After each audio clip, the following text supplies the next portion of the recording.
ಜೈ ರಾಮಕೃಷ್ಣ. ನಮಸ್ತೆ. ಯುಗಾವತಾರ ಶ್ರೀರಾಮಕೃಷ್ಣ ಗ್ರಂಥಾಧ್ಯಯನಕ್ಕೆ ತಮ್ಮೆಲ್ಲರಿಗೂ ಸ್ವಾಗತ. ಸಂಚಿಕೆ 131, ಅಧ್ಯಾಯ 84. ನನಗೆ ಶ್ರೀರಾಮಕೃಷ್ಣರೊಬ್ಬರೇ ಸತ್ಯ. ಶ್ರೀರಾಮಕೃಷ್ಣರಲ್ಲಿ ದೇವಭಾವ, ಬಾಲಕ ಭಾವ, ಈ ಎರಡೂ ಭಾವಗಳನ್ನು ತೋರಿಸಿಕೊಡುವ ದೃಷ್ಟಾಂತಗಳು ಅದೆಷ್ಟೋ. ಅವರೊಂದಿಗೇ ವಾಸಿಸುತ್ತಿದ್ದ ಮಥುರನಂತೂ ಅವರ ಮಹಿಮೆಯನ್ನು ಇನ್ನೆಷ್ಟು ಸ್ಪಷ್ಟವಾಗಿ ಕಂಡಿದ್ದಿರಬೇಕು. ಆದ್ದರಿಂದ ಅವನಿಗೆ ದೃಢ ನಂಬಿಕೆಯುಂಟಾಗಿತ್ತು. ಧನ, ಮಾನ, ಪ್ರತಾಪಗಳೆಲ್ಲವೂ ತನ್ನ ಕೈ ಸೇರಿರುವುದು ಶ್ರೀರಾಮಕೃಷ್ಣರ ಅಹೇತುಕ ಕೃಪೆಯಿಂದಲೇ ಎಂದು. ಅವನೊಮ್ಮೆ ಹೃದಯನ ಮುಂದೆ ಹೇಳುತ್ತಾನೆ, ಓ ಹೃದಯ, ನನ್ನ ಹೆಂಡತಿ, ಮಕ್ಕಳು, ಆಸ್ತಿ ಪಾಸ್ತಿ, ಸ್ಥಾನ ಮಾನ ಇವೆಲ್ಲವೂ ಅಸತ್ಯ. ನನ್ನ ಪಾಲಿಗೆ ಶ್ರೀರಾಮಕೃಷ್ಣರೊಬ್ಬರೇ ಸತ್ಯ.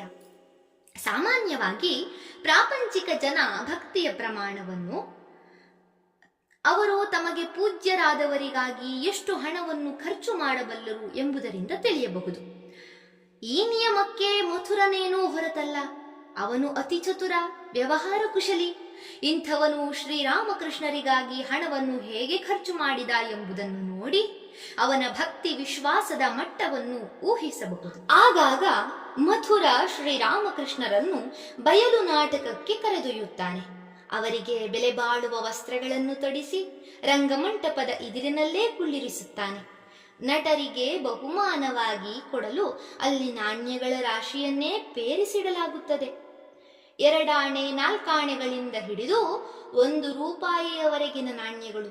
ಒಂದೊಂದು ರಾಶಿಯಲ್ಲಿ 10 ರೂಪಾಯಿಯಂತೆ ಒಟ್ಟು 100 ರೂಪಾಯಿ ಅಥವಾ ಅದಕ್ಕಿಂತಲೂ ಹೆಚ್ಚಿನ ಹಣ ಅಲ್ಲಿರುತ್ತದೆ.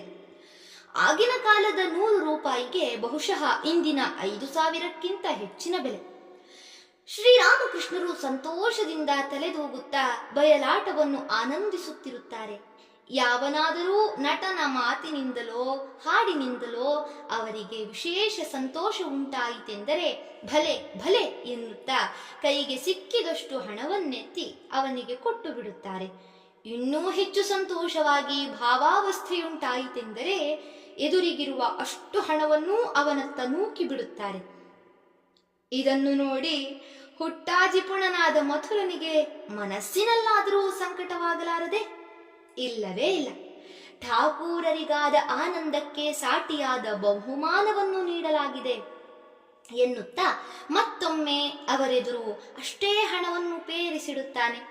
ಹೊನ್ನೇ ಮಣ್ಣು, ಮಣ್ಣೇ ಹೊನ್ನು ಎಂದು ದೃಢವಾಗಿ ನಂಬಿದ ಶ್ರೀರಾಮಕೃಷ್ಣರೆದುರು ಅದು ಇನ್ನೆಷ್ಟು ಹೊತ್ತು ಇದ್ದೀತು.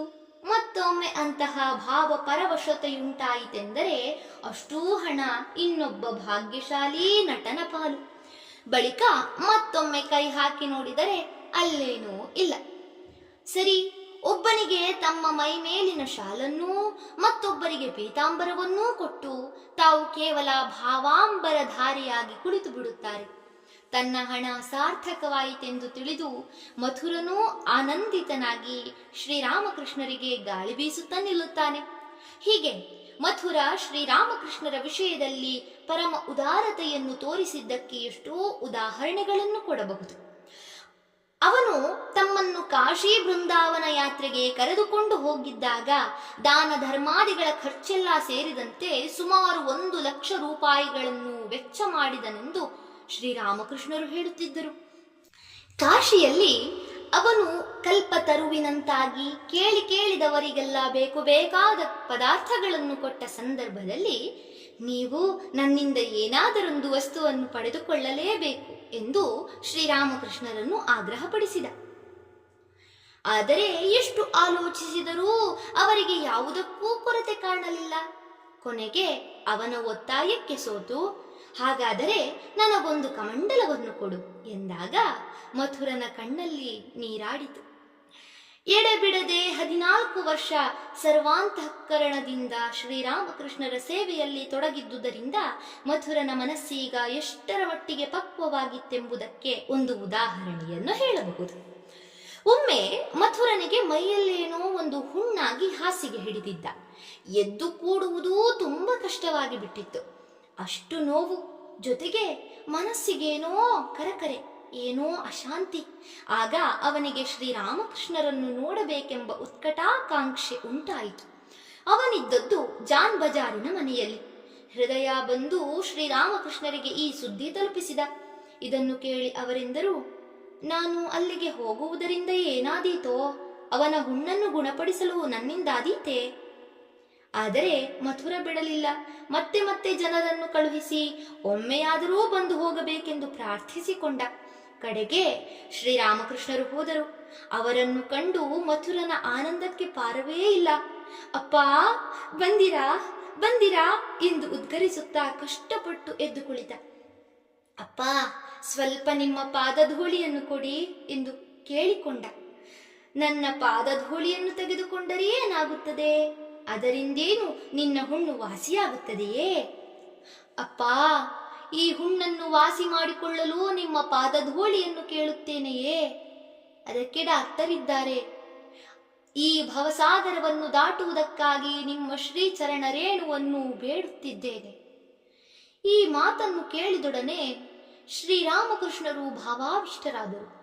ಇದೇ ಸದವಕಾಶವೆಂದು ಮಥುರಾ ಅವರ ಶ್ರೀಚರಣಗಳ ಮೇಲೆ ತಲೆಯನ್ನಿರಿಸಿ ನಾನು ಧನ್ಯನಾದೆ ಎಂದು ಭಾವಿಸಿದ.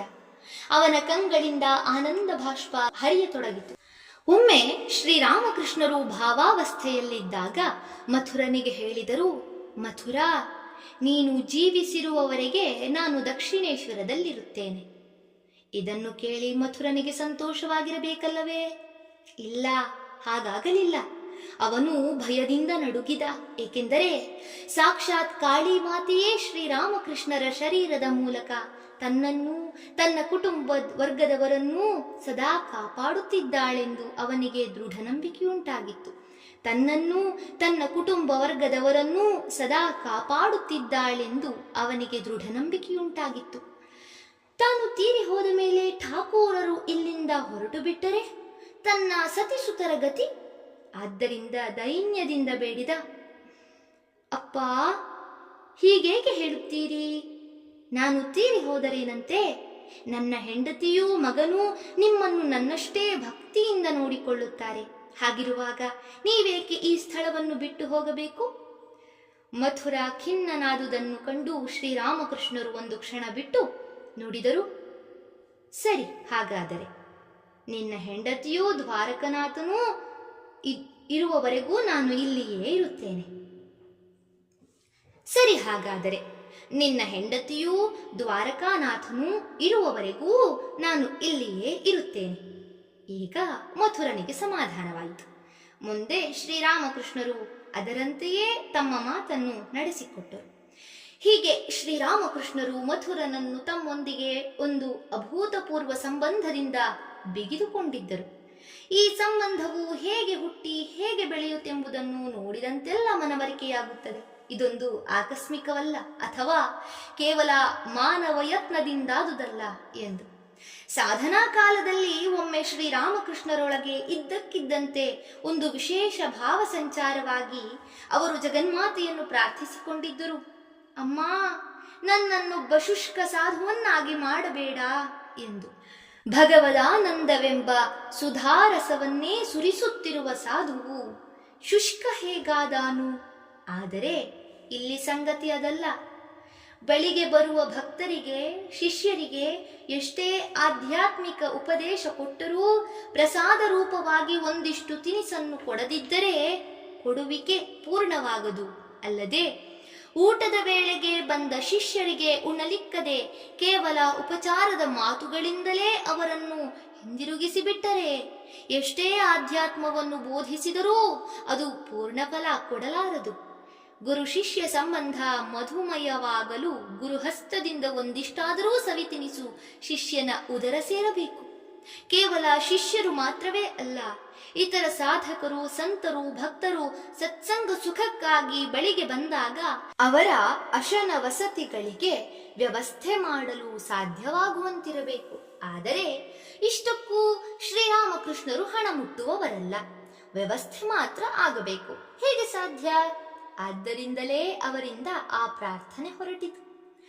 ಜಗನ್ಮಾತೆ ಅವರು ಬೇಡಿದ ವರವನ್ನು ನೀಡಿದಳು.